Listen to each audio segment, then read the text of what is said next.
first and foremost, we need to put God back into the picture.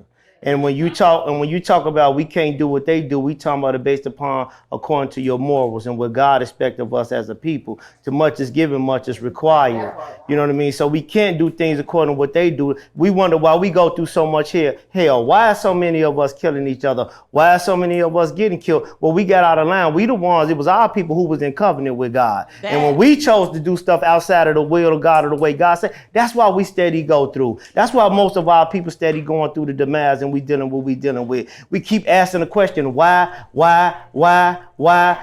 and ain't nothing changing. Okay, he revived his life and he trying to do something different. I revived my life, I'm trying to do something different. We got 1,000 people marching, 1 million people marching, 2 million people marching. Why is this still happening to us? Because the majority of us have still got out of line and we think that we can do things contrary to the word of God. Like the other races do when we can't. We are the ones that covenant with him, and we ought to hold ourselves to a higher standard, and that is the morals of God. So that's first.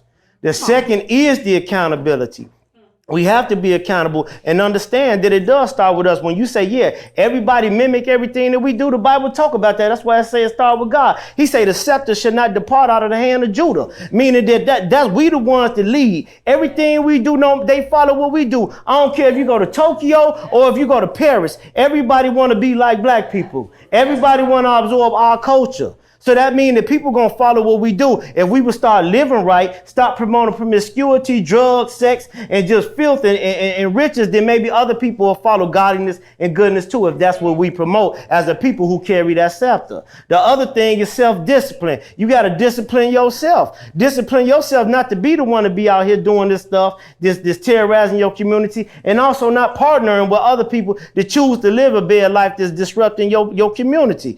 And the other thing, and the last thing I want to say is charity. You got to love, you got to give back. You know what I'm saying? What you did, that's an honorable thing. It does start at home. Same thing, we got a lot of things in common. I coach my kids. Coach my son, I got one of their coaches here today. Another man of God who we strong on teaching kids the right way. You got T-Mac, he giving back to the streets, showing these people a message to the streets to show these young youth that you could try another way. This ain't the way. I can show you and show you proof that this is what you're going to get if you choose this. But let me show you another way to be productive in your community. So it starts with charity. So it starts with God, accountability, self-discipline, and love. And if you will put those 4 keys into the ignition, watch how this thing take off.